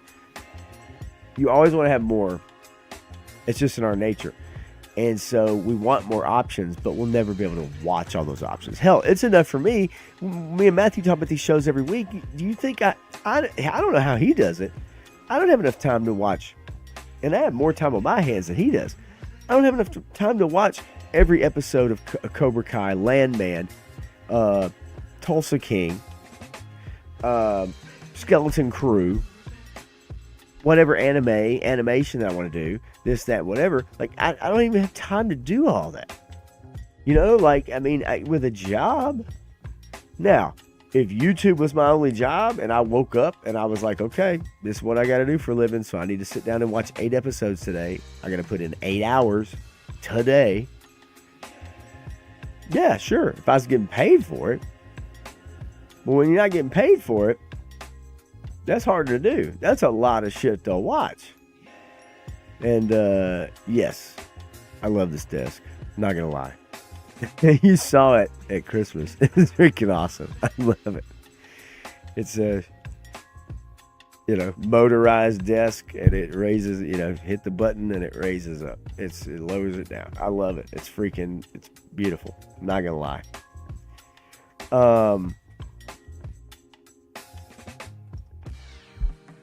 Although in this situation, since I don't have the camera on the desk, it's like I have to adjust the camera, right? So that's a little weird. So like right now, I need to raise it up a little bit, so I've got to reach over and raise it, right? You guys get this lovely picture of me for a couple seconds. There you go. How you like them apples? But yeah, no, let's see here. So Joe Fan says, I found myself watching Brave Star, Ninja Turtles, Animaniacs, G.I. Joe, Transformers, Ghostbusters, He-Man, and some anime on Crunchyroll. I watch here and there. I work 55 hours a week. Yes, but here's the trick, Joe Fan. Everything you're watching right there, chances are you've seen those episodes before. Am I right or am I wrong? And even though I'd like to think that you're watching each episode with the intent of watching each episode, I'd have to say there's some episodes that are, and also all of those are about 22 minutes long, right? Because they all had commercial breaks, so they're 22 minutes long. And some of those you probably don't intently just watch the entire thing. You've probably seen it 85 times in your life, that particular episode of He-Man, or that particular episode of Ninja Turtles, right? And you remember it, but it's not like you're watching a brand new show for the first time where you have to just intently pay attention to it to remember the plot, what's going on, this and that and whatever, right? I'm talking about like new shows mainly. I mean, I could put G.I. Joe on round the clock. And I, but I can also not have to pay attention to half of it, right? I mean, even though I still watch it, I don't have to intently put all my time into it, right? And it says, I watched since I can't remember. Well, in that case, I do kind of understand that. Only G.I. Joe is really like that. Yeah, I mean, look, Animaniacs, I can't quite remember a lot of those episodes. G.I. Joe, Transformers, yes, I do. Ghostbusters, it'd take me a while. He-Man, probably most of it. Brave Star, wasn't the biggest Brave Star guy, honestly. Ninja Turtles I did like, but it was a little after my time. But nonetheless, I mean, watching them and you don't remember them, but they're still only 22 minutes long. Like a lot of these shows that I need to watch and keep up with are an hour long, or 50 minutes anyway. Even the ones that are 30 minutes, right? The commercial breaks now are not, it's 90 seconds, and there's only like a couple, sometimes none. But trying to watch new shows, and actually keep up with the plot and all that stuff. It's, it's tough to do. And working 55 hours a week, it's hard enough trying to watch like those cartoons and stuff, right?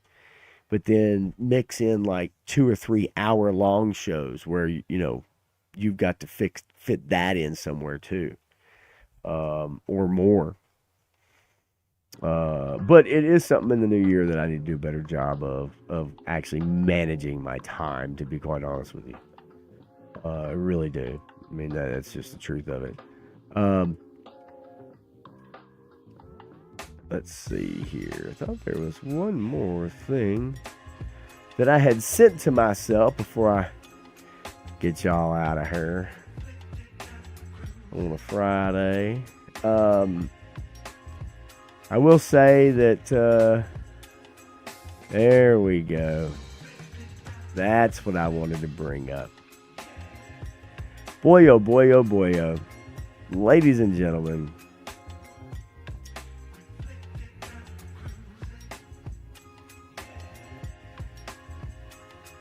Sony Pictures CEO says Madam Web flopped because the press crucified it. Our Marvel movies are not terrible films. They were destroyed by critics. So this Sony CEO wants you to know that Madam Web was a great film.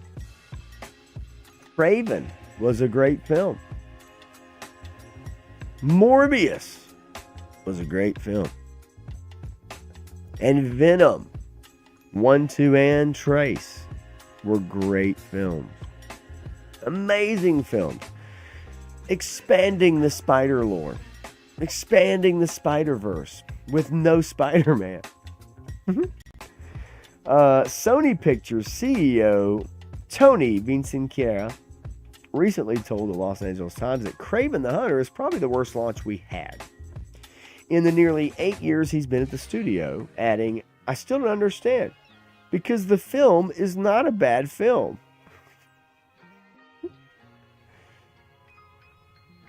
Kraven opened in theaters December 13th to a paltry $11 million, the lowest debut yet for a Sony-released Marvel movie. The movie's current domestic box office total stands at just $18 million. Oh my God. Its global haul is $43 million. These are more or less catastrophic results for a superhero movie and cap off a lackluster year for Sony comic book movies after Madam Web flopped with $100 million worldwide. That's not that bad. And Venom: The Last Dance became the franchise's lowest grossing entry. He says, let's just touch on Madam Web for a moment. That in itself is a terrible sentence, okay? Let's just touch on an old blind lady for a moment, shall we?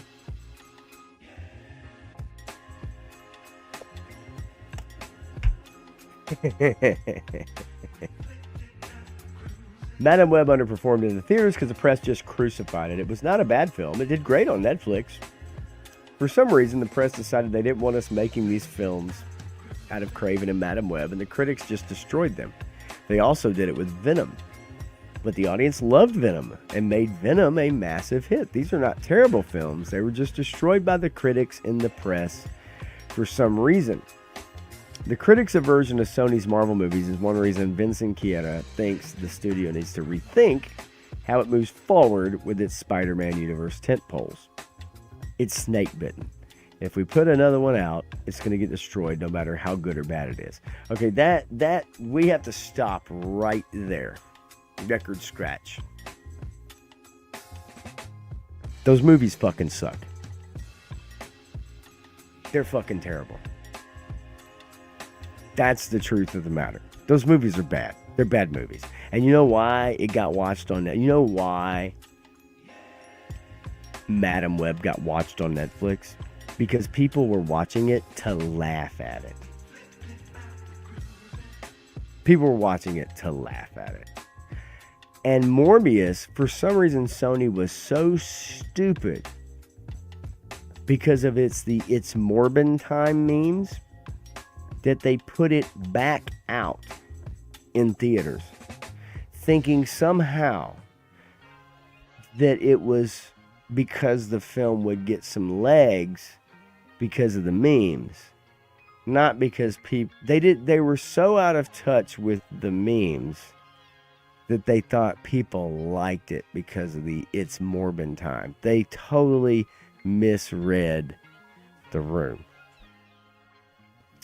While Vincent Guerra doesn't believe Marvel's Sony's movies are terrible movies, critics would disagree. Madam Web holds an 11% on Rotten Tomatoes, while Craven has a 15%. In addition to Madam Web and Craven, Sony also earned negative reviews for its Jared Leto starring Morbius movie. Speaking of which, Jared Leto is playing Skeletor in the new Masters of the Universe. Sony insiders acknowledged at Variety earlier this month that Craven, Madam Web, and Morbius were creative and critical duds, even if they also insist that Morbius, which made $167 million globally, did turn a profit of $5. Moving forward, they said the studio will need to be more discerning about which, if any, of the studio's stable of Superman characters should be elevated into their own movie franchise. Well, the problem is there was no Spider-Man. It's not that hard to figure out, right? Like, seriously.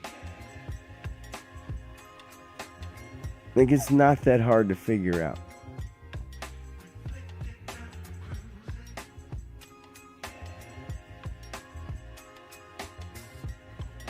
Sony is currently working with Disney's Marvel Studios on a fourth Spider-Man movie set to star Tom Holland.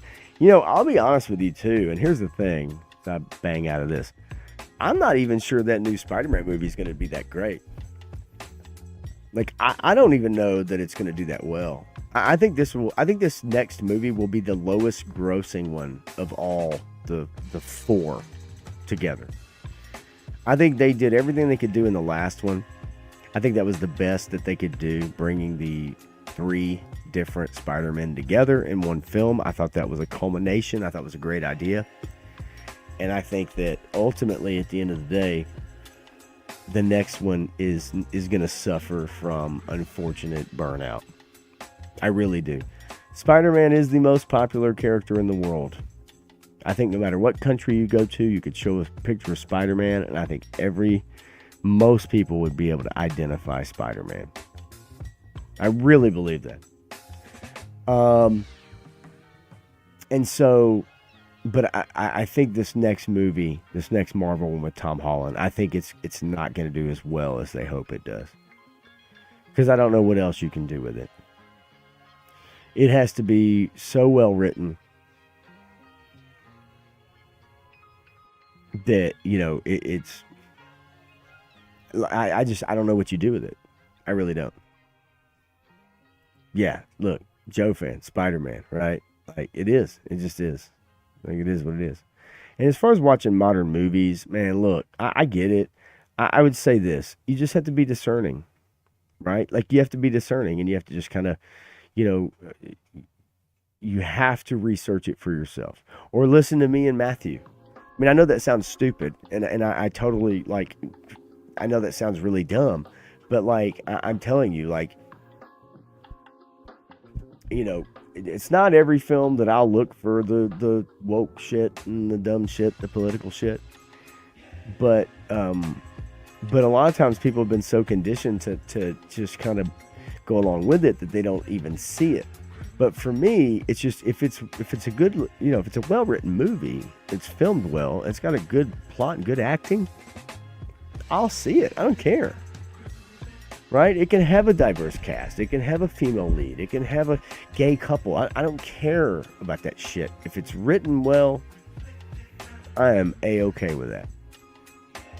I just want to get out of this life and go into another life and watch something, right? Put all this baggage behind, step into another world for 2 hours and be entertained. And if you can do that for me without adding your identity politics and adding your bullshit and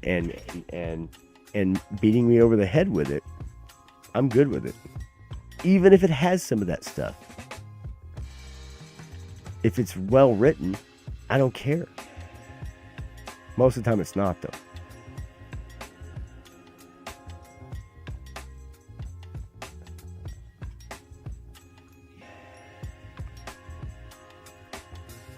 My boy won 2 Spider-Man plush toys in a claw machine and gave me one. That's great. Yeah, that's fantastic.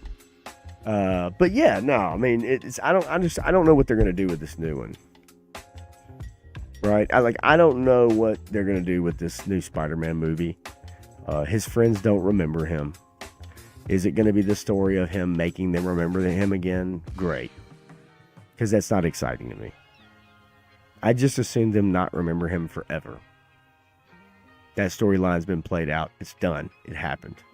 Let's do a new one. I mean, you know, so I don't know. I don't know what else you do with that character, and I don't think it's going to do very well. But what Sony's done with the Spider-Verse and their extension of it with these villains and stuff, not good. It's not good at all. Hasn't been good. All those movies have been terrible. If Morbius turned a profit for some reason and it made $5 or something like that, then great. Good for them. But it was not a good movie. Hey, man, I love Spidey and his friends. Firestar, hell yeah. Iceman, hell yeah. Had both of those figures when I was a kid. Firestar is dope.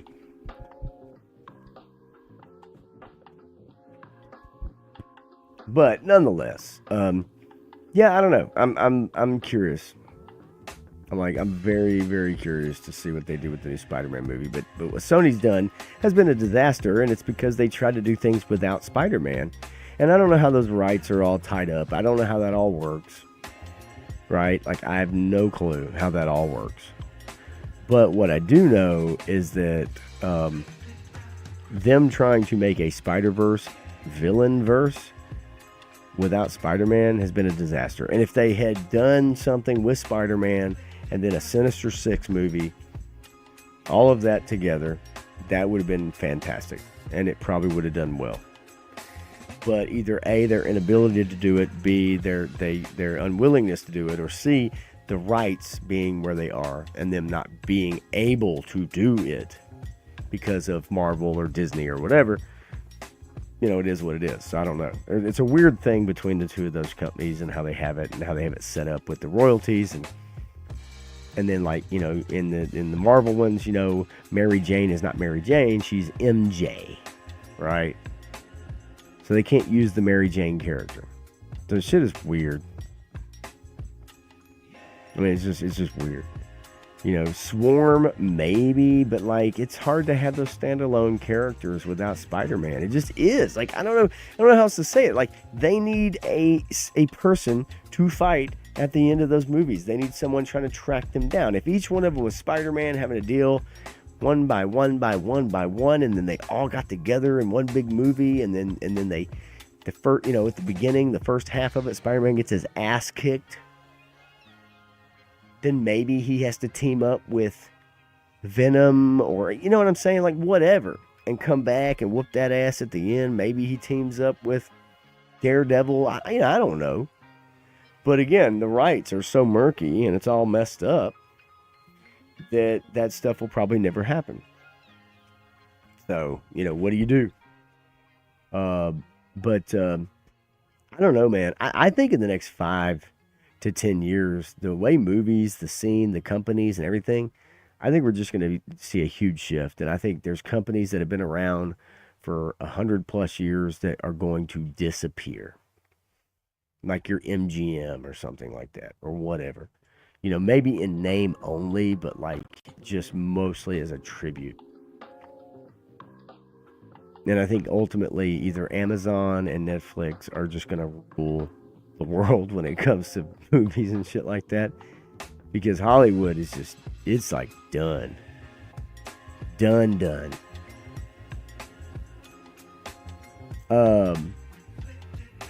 So Tuesday night, just to let y'all know, Tuesday night, I know that Matthew and I, New Year's Eve, and we're going to probably do, well, I know we're going to do our top 5 best and worst movies / shows, so entertainment of 2024. So if y'all be on the lookout for that, come hang out with us on Tuesday night, starting at 9 p.m. Or 10 p.m. Eastern, 9 p.m. Central. For the evening blend, we'll be doing that. New Year's Eve. So if y'all don't have plans, you want to hang out, man, just come hang out with us for a little while. And we'll be batting stuff back and forth and just having fun and cutting up and, kind of keep it loose. We might check in here and there on some stuff. Dick Clark's rocking New Year's Eve. I don't know. Whatever the hell. Whatever's going on that night. New Year's Eve. But maybe we'll check out, several movie trailers and stuff like that. And maybe look at what's upcoming in the new year. Graph. Damn it. Now you got to show up right as I'm about to sign out, huh? What the hell?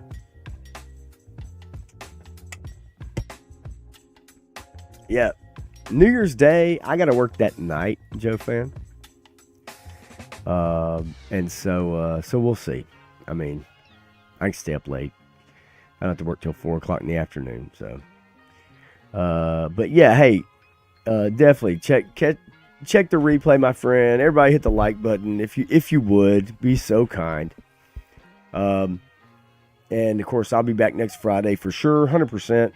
But Tuesday night, Matthew, Matson, and I will be doing the evening blend, and it'll be New Year's Eve stream. And like I said, we'll go over our top 5 and worst 5 shows, movies of the year. Maybe a couple other worst of the year news stories, this and that. Maybe give out some awards. But anyway, so that'll be happening Tuesday night. I'm gonna get out of here before this fire rages too much and burns down the house. But I'll catch you guys on the flip side. I appreciate y'all coming out and hanging out for a little while. I'm gonna let y'all get out of here and chill for the rest of your night, so you don't have to listen to me ramble on. But I'll catch y'all Tuesday, man. Everybody have a fantastic weekend, definitely. And maybe I'll see y'all Tuesday evening on New Year's Eve. If you don't have plans, come hang out with us, man. All right? I'll see you then. Y'all have a good night, man. Love you. Mean it. Really, really do appreciate it. Thanks, y'all. It's been Pop Blender Unfiltered.